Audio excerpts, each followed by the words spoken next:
was dedicated to your work. This is the actual experimental lake that we were going to use. Professor Paul Frost studies fresh water in a country with 1/5 of the world's supply.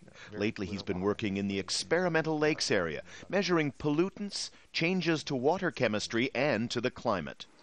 Other Canadian lakes are near human settlement. They're used for recreation, transportation, and disposal of effluent from industry.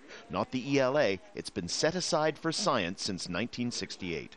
At the experimental lakes area, we have none of those other changes. So any long-term changes we see would likely be the result of the external climate variability. And so that's what actually makes it very unique in its role as a place where we can study climate change.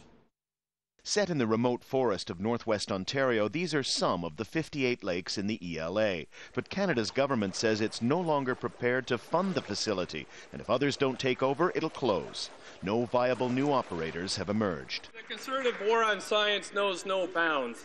They are recklessly cutting the world-renowned experimental lakes area. There's been heated debate in Parliament. The opposition says the government is cutting funding for climate science to benefit the oil industry. Cabinet ministers say the record suggests otherwise.